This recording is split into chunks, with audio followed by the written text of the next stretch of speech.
반갑습니다. 집에서 나올 때 나오기 싫으시죠? 날이 원체 더워가지고 시원한 집에 있다가 밖에 나오려면 발걸음을 떼기가 어려울 것 같아요. 요새 이제 그 코로나19가 오래되다 보니까 사람들의 인내심도 좀 약해진 것 같고 경제적으로도 어려움이 있다 보니까 사실 조금 혼란한 모습들도 보이고 있습니다. 이런 모습들을 중에서 내가 지도자가 되면 그렇지 않을 거다 이렇게 당당하게 얘기하고 자신 있게 출사표를 던진 분들이 많이 있는데 과연 어떠한 분이 지도자가 돼야 이렇게 요란하고 험난한 세상에 바른 길로 안내해주고 또 우리가 또 행복하게 살 수 있을 것인가 이런 생각을 하다 오늘은 어두운 밤길에도 함부로 걷지 마라 이런 제목으로 설교 말씀을 드릴까 합니다. 흔히 말하기를 내가 돈이 없지 가오가 없냐 이런 얘기 많이 하죠. 그럼 어디에 초점이 있어요? 돈에 초점이 있어요? 가오에 초점이 있어요? 제가 가오라 그래서 혹시 일본 말이 아닌가 하고 사전을 찾아보니까 우리말은 우리말이더라고요. 돈이 없지 가오가 없냐 이렇게 얘기하는 것은 내가 비록 돈이 없을지라도 환경이 어려울지라도 내 품위, 자존심은 잃지 않겠다 이런 말로 해석을 해서 이렇게 많이 쓰는데 저는 그게 이제 자기의 품위나 자존심만 지키는 게 문제가 아니고 내가 돈이 없지 가오가 없냐 이 말은 내 환경이 비록 어렵더라도 내가 공부심을 놓지 않고 살아가는 데는 흔들림이 없고 변함이 없다. 이렇게 생각하고 공부를 해야 우리가 이제 공부인으로 되지. 그게 좀 약간 세상 사람들처럼 자기 자존심만 지키기 위해서 그렇게 하는 것이 아니고 어려운 경계 속에서도 내가 공부인으로서의 품위와 자존심을 잘 지키고 살아가겠다. 이렇게 생각해야 될 것 같습니다. 진리나 사람이나 할 것 없이 그 사람이 어떤 사람인가, 어떤 제목인가, 앞으로 크게 쓸 사람인가 이것을 시험하기 위해서 경계를 줘본다고 하더라고요. 먼저 힘든 경계를 줘보고 그 경계를 잘 이겨내는가를 봐서 그 사람에게 더 좋은 일을 맡기는 거예요. 저도 이제 간사 근무할 때 처음에 이제 정토회관을 건축하는데 교무님께서 은행 일을 맡기는데 처음에는 100만 원을 입금시키라고 이렇게 주시더라고요. 저는 잘 몰랐어요. 나중에는 1000만 원을 입금시키라고 주고 좀 더 지나서는 좀 더 큰 돈을 주고 그게 이제 어린 마음에 이제 막 고등학교 졸업하고 이제 출가를 했기 때문에 혹시 견물생심이라 해가지고 이제 돈을 보고 다른 마음을 먹을까 싶으니까 이제 조금씩 이렇게 경계를 주면서 키워서 이제는 믿을만하다 그러면 이제 크게 이제 맡기고 그랬는데 진리나 어떤 이제 사람도 마찬가지로 어떤 일을 중요한 일을 맡길 때에는 그 사람을 이렇게 자꾸 실험을 해가지고 쓸만하다, 믿을만하다 그러면 이제 그 중요한 일을 시킨다고 그래요. 그러니까 우리가 이제 경계를 당할 때 힘든 일을 겪을 때 진리가 나에게 시험을 하시는 거구나. 내가 좀 더 큰 일을 할 수 있도록 맡겨보는 거구나. 이렇게 생각을 해야지 왜 내가 이 일을 겪어야 되는지 나만 이렇게 억울한 일을 당해야 되는지 이렇게 생각하면 진리나 또 다른 사람에게 믿음을 주지 못해서 내가 큰 일을 할 수 있는 주인공이 되지 못한다는 거죠. 그래서 우리가 여름에 이제 비 한 번 오면은 밭에 가면 잡초가 금방금방 자라잖아요. 근데 그 잡초를 뽑는 거는 보기 싫어서 뽑는 것도 있지만 사실은 뽑지 않고 길러야 되는 거. 우리가 길러야 되는 것에 영양을 잘 공급하기 위해서 잡초를 뽑아주는 거예요. 그 잡초를 뽑지 않으면 잡초가 그 땅의 기운이나 거름의 영양분을 다 가져가기 때문에 나중에 실질적으로 길러야 되는 곡식의 열매가 나중에 빈 껍질만 남고 아주 그냥 열매가 튼실하지 못하게 자랄 수가 있거든요. 그래서 그 잡초를 뽑아주는 거거든요. 그래서 우리도 마음속에 번뇌 망상이 일어날 때 그것을 가만히 놔두면은 그 번뇌 망상으로 인해서 내 온전한 성품, 마음을 물들이기 때문에 자꾸 이 번뇌 망상을 없애는 거예요. 마음속에 일어나는 잡초를 없애주는 거예요. 그랬을 때 우리의 온전한 마음이 회복돼서 내가 해야 될 올바른 일, 당연히 실천해야 될 일들을 잘 실천할 수 있고 또 실력 갖춘 공부인으로 성장해 갈 수가 있는 거예요. 그런데 나중에 하지, 시간 되면 하지, 이렇게 해가지고 그걸 자꾸 방치해 놔요. 그러면 어느 때에 가서 그 일을 할 수 있겠어요? 나중에 시간이 있고 또 시간이 있을 때 한다고 미뤄놨던 것을 나중에 하려고 보면 그때는 힘이 없어요. 힘이. 우리 공부할 때 어른들도 맨날 허리에 힘 있을 때 공부해라 이런 얘기를 많이 했거든요. 나중에 시간 되면 할 일이 좀 한가해지면 한다 이렇게 많이 얘기하는데 사실 시간이 되고 할 일이 없을 때는 언제예요? 이제 늙고 힘없을 때가 그때 아니에요. 그때는 아무리 앉아있으려고 그래도 허리에 힘이 없어서 앉아있기도 힘들고 또 마음을 온전히 모으는데 에너지가 필요해요. 몸에 기운, 에너지가 필요한데 이 기운에 힘이 없으면 온전한 마음을 챙기는 것도 바로바로 흩어져 가지고 일심이 되기가 어려워요. 그래서 젊고 힘 있을 때 내가 이걸 번뇌망상이라고 생각하고 언제든지 이거를 뽑을 수 있을 때 그걸 뽑아야 돼. 그러지 않고 그걸 미뤄두면 언제 그 일을 해결할 수 있겠냐. 때가 되면 한다 미뤄놓으면 정작 좋은 때는 다 놓치고 진짜 이제 힘들고 어려울 때 그 일을 하느라고 수습하느라고 어렵고 힘들고 고생스러운 시간을 보내게 될 수도 있다는 얘기죠. 서산대사께서는 그래서 눈 쌓인 벌판을 걸어갈 때는 함부로 걷지 말라. 오늘 내가 걷는 이 발자국이 후인의 이정표가 되리라. 우리가 이제 그 눈 오면은 저 소나무 딱 그 목표를 정해놓고 반드시 걸어가요. 그런데 그게 반드시 일자로 안 걸어져요. 그게 나중에 가가지고 뒤돌아보면 이렇게 비틀비틀 이렇게 돼 있다고 그러거든요. 근데 그게 딱 목표를 정하고 가도 그것이 비틀비틀 표가 나요. 근데 눈이 없을 때는 그게 표가 안 나죠. 근데 눈 위를 걸어갈 때는 발자국이 표가 나기 때문에 내가 어떻게 걸어왔는지 하는 것이 표가 나요. 근데 자기가 걸어온 발걸음을 뒤돌아 봤을 때, 야, 이렇게 살지 않았어야 되는데, 이렇게 후회할 때는 얼마나 그 자기 마음에 안타까운 마음이 스스로 들겠어요. 그래서 눈 쌓인 길을 걷더라도 반드시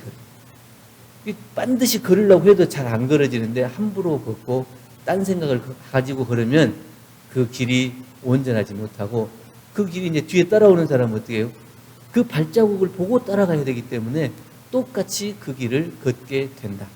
그래서 앞서가는 사람이 먼저 온전한 생각으로 취사하는 것을 주의하고 그 길을 걸어야 뒤에 따라오는 사람들이 마찬가지로 온전한 생각으로 취사하는 길을 따라올 수 있다. 이러한 지도자가 돼야 이 세상에 혼란하고 시끄러운 세상에 조금 더 안정시킬 수 있는 그러한 지도자가 되고 또 우리 올해 공부표준으로 집집마다 부처가 사는 세상을 만들자고 했는데 각각 집에서 다 가장이시잖아요. 가장이에요. 꼭 남편이 가장이 아니에요. 남녀의 구별이 없어요. 또 나이의 구별도 없고 누구든지 그 집안에서 어른 노릇을 하시는 분은 가장이라고 할 수 있어요. 그래서 그 분이 어떤 분은 꼭 아버지가 그 가정을 이끌기도 하고 어떤 분은 어머니가 이끌기도 하고 어떤 가정은 또 자녀 중에서도 그 가정을 이끌어가는 분도 있고 그러더라고요. 그래서 그 부모라 할지라도 그 자녀에게 의지해서 온통 맡기고 그 집안이 굴러가는 경우도 있어요. 그 집안의 가장이 누구냐? 그 마음을 챙기고 공부심을 챙겨서 그 가족들을 다 옳은 길로 안내할 수 있는 분이면 다 가장이다. 이렇게 얘기할 수 있죠. 그래서 우리가 참다운 지도자, 또 참다운 가장이 되기 위해서는 어떻게 할 것이냐? 첫째는 스스로 살피기를 쉬지 않아야 된다. 이랬습니다. 한우란 한이치의 정산용사님 말씀 중에서 이런 얘기했습니다.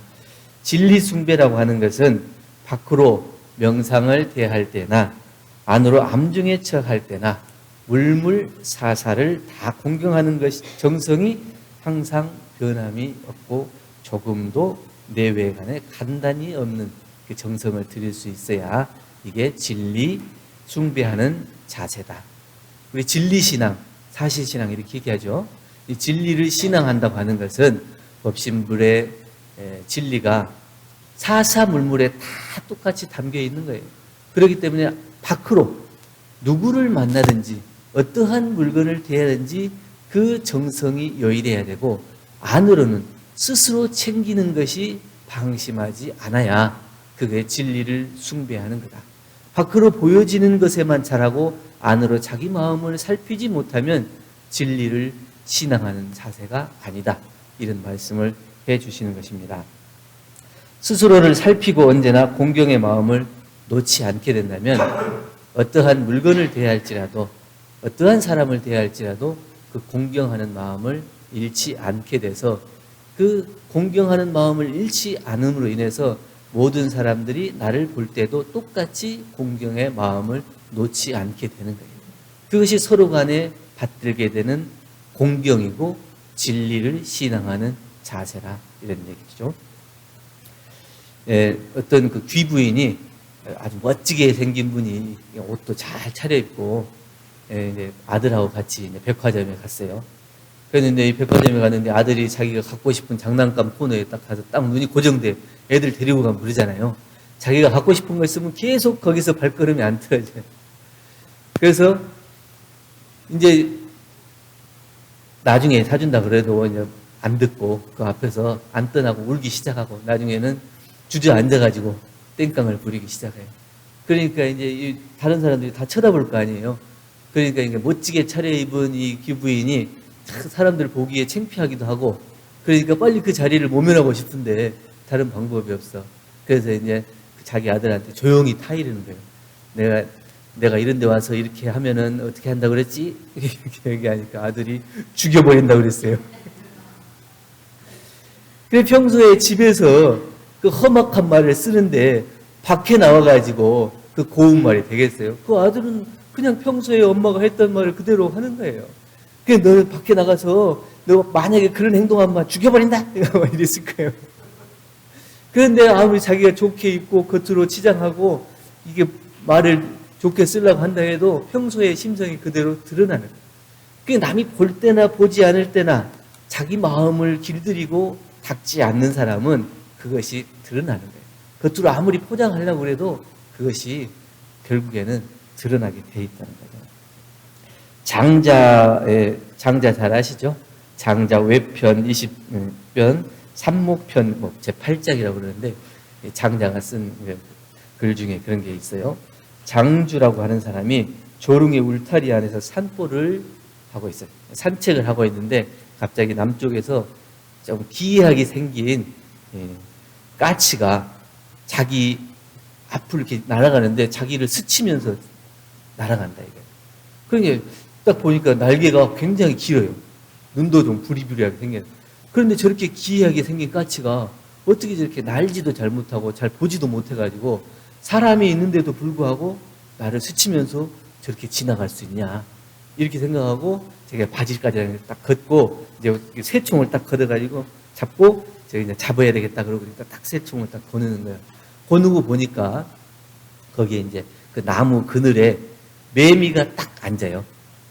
그래서 이제 그 더운 여름날에 나무 그늘을 찾아서 매미가 이제 겨우 휴식을 취하려고 하니까 그 더운데 이렇게 있다가 그 시원한 그늘에 오니까 얼마나 마음이 편하네요. 그러니까 이 매미로서는 마음이 이제 방심이 돼가지고 주위를 살필 것도 없이 그냥 안심하고 이제 있는 거예요. 근데 바로 옆에서 사마귀가 그 이제 매미를 잡아먹으려고 이 발을 이렇게 탁 쳐들고 이렇게 있는 거죠. 그러니까 이 사마귀는 이 매미를 잡을 욕심 때문에 또 다른 게 안 보이는 거예요. 그래서 이제 그 사마귀를 보고 까치가 날라드는 거예요. 그걸 잡아먹으려고 착. 그러니까 그걸 잡아먹으려고 하다가 이 장주라는 사람이 있는데도 불구하고 그걸 못 보고 스치고 지나가는 거죠. 그래서 그걸 보니까 내가 저 새총을 저 까치에게 딱 겨누고 있는 걸 보면, 야, 이거 내가 다른 사람 뭐냐면 조릉이라는 사람 울타리에 들어왔는데 이게 만약에 내가 이걸 이제 곤충들이 서로를 잡아먹기 위해서 다른 주변을 못 보는 것처럼 나도 그런 것이 아니야. 그리고 정신을 바짝 차리고 그 새총을 거두고 나오는데 그 산을 지키는 산지기한테 걸려갖고 혼나는 거야. 너무 집에 들어가고 거기에 이제 밤나무 숲이에요. 그 밤나무 숲에 들어가고 밤 따먹으려고 그런 거 아니냐. 이렇게 혼난 거예요. 그러니까 이 장주라는 사람이 집에 들어와가지고도 3일 동안 기분이 나쁘더라. 왜냐? 내가 저 기이하게 생긴 까치의 욕심을 내가지고 내 온전한 마음을 살피지 못하고 다른 사람 울타리에 들어가서 그게 들어가지 말아야 되는데 들어가가지고 그것마저도 망각하고 내 맑은 마음을 찾지 못해서 그게 혼나기까지 해서 기분이 3일 동안 나쁘다. 이건 뭐냐면 자기 스스로를 살피고 챙기지 못한 것으로 인해서 다른 것들에게 생명에게 죽임을 당할 수도 있고 또 혼나고 욕을 먹을 수도 있는 그러한 결과를 가져오게 된다 이런 얘기입니다. 그래서 우리가 이제 겉으로 포장하는 것은 한계가 있죠. 한계가 있어요. 그래서 진심으로 스스로를 살피는 것을 게을리하지 않아야 누가 보든지 안 보든지 자기 마음을 챙기는 것을 게을리하지 않아야 그런 사람이라야 성숙한 지도자가 될 수 있다는 거죠. 둘째는 묻고 배우기를 즐겨해야 된다. 나무가 종이가 되려면은 아주 오랜 과정을 거쳐야 된다고 해요. 지금 이런 종이가 있는데 이게 나무라고 생각이 됩니까? 전혀 생각이 안 들죠. 근데 이 종이를 나무로 만든다. 그 딱딱한 이 나무를 켜가지고 다 이렇게 잘게 해서 또 껍질을 벗기고 삶고 두들겨서 아주 부드럽게 만들어서 그걸 이렇게 다시 걸러가지고 종이를 만드는 거거든요. 그러한 수많은 과정을 거쳐야 비로소 종이가 된다는 거거든요. 우리가 생김대로 사는 일은 수월하지만 그것을 뛰어넘는 일은 그만큼의 과정과 노력이 필요하다는 거예요. 우리가 태어날 때부터 잘 알지 않잖아요. 열심히 그것을 배우고 모르는 것을 묻고 익히는 과정을 통해서 그것이 깨달아지는 것이지 처음부터 알아지는 게 아니에요. 그런 모든 과정을 거칠 때에 그것을 우리가 즐겨야 돼요. 묻고 배우는 것을 즐겨야지 내가 자존심 세우고 창피하다고 해서 묻는 것을 게을리하고 배우는 것을 게을리한다면 그 사람은 거기에 깨달음이 없고 더 이상 발전이 없게 되는 거예요. 우리 이제 청년 중에서 대학을 졸업하고 간호사인데 서울로 직장을 얻어가지고 갔어요. 근데 간호사들도 굉장히 이게 규율이 엄하더라고. 근데 이제 지방에서 올라온 것도 그렇지만 자기 학교 출신도 아니고 그러기 때문에 처음에 이렇게 가르칠 때 굉장히 엄하게 가르치더라고요. 그래서 나중에 와가지고 힘들다고 눈물을 흘리고 그러더라고요. 그래서 제가 그랬어요. 야, 초임 때 눈물 흘리는 것이 낫다. 나중에 나이 먹어갖고 눈물 흘리면 그것처럼 괴로운 일이 없다. 지금은 처음 가서 잘 모르니까 선배들이 가르쳐 주니라고 내가 배우는 입장에서 그것을 눈물을 흘리는 것은 지금 내가 모르니까 배우는 거지. 나중에 이때 배우지 않고 선배가 됐어. 그랬는데 후배가 왜 그것도 모르냐고 이렇게 할 때는 그 눈물이 피눈물이 되지 않겠냐. 그래서 지금 배우는 것이 훨씬 좋은 일이다. 네? 누가 그렇게 힘들게 하더라도 잘 배워라. 이렇게 얘기한 적이 있는데 어떤 나라의 왕이 백성들을 가르칠 때 인생의 방법을 정리해가지고 뭐라 그랬어요. 학자들한테. 그랬더니 학자들이 몇 날 며칠을 연구해가지고 그 인생, 이 사람이 살아가는데 어떻게 하면 잘 살겠는가 이것을 기록을 했는데 12권으로 기록을 정리해가지고 왔대요. 그러니까 임금이 생각할 때 야, 12권이나 되면 언제 그걸 또 다 읽냐. 더 줄여라. 그러니까 한 권으로 줄여왔어요. 근데 한 권으로 줄여오니까 야, 글은 모르는 사람은 또 이 책을 못 읽을 수도 있지 않겠냐. 더 줄여라. 그래서 한 문장으로 줄여왔는데 뭐라고 줄여왔겠어요? 이 세상에 공짜는 없다. 이게 이제 딱 한 문장으로. 그 많은 학자들이 연구하고 연구해서 인생을 어떻게 하면 잘 살 것이냐. 이거를 압축하고 압축한 것이 인생에 공짜는 없다. 우리가 그 공짜를 바라고 살아가고 어떻게 하면 되겠지, 어쩌면 되겠지, 또 누가 해주겠지, 이런 요행을 바란다거나 어떻게 하면 되겠지 하는 자기의 그 노력도 하지 않고 다른 사람에 의지하고 살아가는 그런 사람들이 많이 있는데, 누가 해주겠지, 어떻게 되겠지 하는 요행과 쉽게 되기를 바라는 이런 마음으로서는 지도자가 될 수 없다는 거죠. 대종령 인도품 42장에도 대종사님께서 한 가정은 한 나라를 축소하여 놓은 것이고 한 나라는 여러 가정들을 모아 놓은 것이니 한 가정은 곧 작은 나라인 동시에 큰 나라의 근본이 된다. 이렇게 말씀을 해주셨거든요. 오늘 본문에 봉독하신 것처럼 한 가정이 그냥 가정에서 끝나는 게 아니고 여러 나라를 축소하여 놓은 것입니다.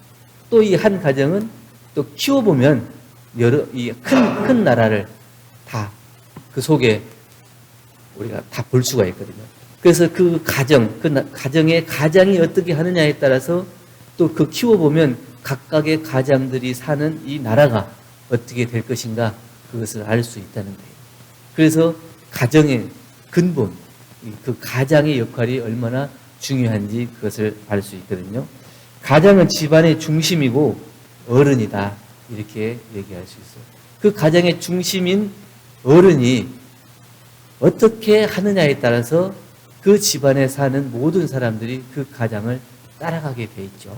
그 가장이 묻고 배우는 것을 게을리하지 않고 살아가면 그 밑에 있는 자녀들도 다 그 아버지의 영향을 받고 가장의 영향을 받아서 묻고 배우는 것이 부끄럽다거나 또 게을리하지 않는 그러한 생활 태도로서 그 사람은 점점 실력이 나아지고 어디에 가든지 그 사회에 나가서도 그 회사에서 중심적인 역할을 할 수 있는 그러한 인물로 성장이 될 수 있다는 얘기입니다. 셋째는 이 덕을 갖추는 데 노력해야 된다는 겁니다. 대종사님께서 인도품 2장에 덕이라고 하는 것은 쉽게 말하면 어느 곳, 어느 일을 막론하고 오직 은혜가 나타나는 것을 이릅니다. 이렇게 말씀해 주셨습니다.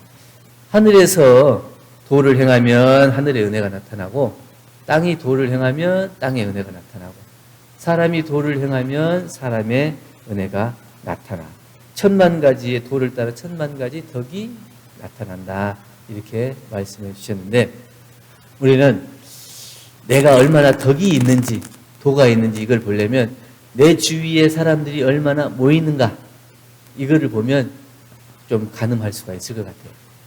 다른 사람들이 나하고 같이 있기를 싫어하고 나하고 함께 하기를 싫어하면 내가 좀 덕이 부족하구나 이렇게 생각하는데 그러면 다른 사람들이 자꾸 나를 찾고 내 곁에 오고 싶고 하면 그게 귀찮은 게 아니고 나를 좋아하는구나 이렇게 생각을 해야 돼요. 그럼 그 사람은 그만큼 덕을 갖추고 있다고 볼 수 있거든요. 다른 사람들에게 늘 지시하고 또 반대하고 꼭 너는 이렇게 해야 돼 하고 의무사항만 자꾸 얘기하는 사람은 그 옆에 가까이 가기가 싫어요. 자기가 해주는 것은 없으면서 맨날 이렇게 해라 저렇게 해라 이 지시하고 또 내가 이것 좀 해보려고 그래 그러면 안 돼 하지 마 이렇게 얘기하고 또 나중에는 그 사람이 어떤 일을 실수를 해도 너 그럴 줄 알았어 이렇게 해서 책임을 져주지 않는 그런 사람은 덕이 없는 사람이죠. 그런 사람 곁에는 가고 싶은 마음이 별로 없다는 거예요. 그래서 우리는 덕이 있는 사람은 어떤 사람이냐? 다른 사람을 품어줄 수 있어야 되고 이해하고 배려할 줄 아는 사람. 이러한 사람이 덕이 있는 사람입니다. 그래서 다른 사람이 어떤 일을 하더라도 믿어주고 할 수 있어. 할 수 있어. 그리고 혹 서툴게 그 일을 하더라도 기다려줄 수 있어야 돼요. 너 지금은 처음이니까 좀 서툴지만 잘 할 수 있을 거야. 이렇게 기다려줄 수 있어요. 그리고 만약에 좀 잘못하면 내가 그걸 책임져 줄 수 있어야 되거든요.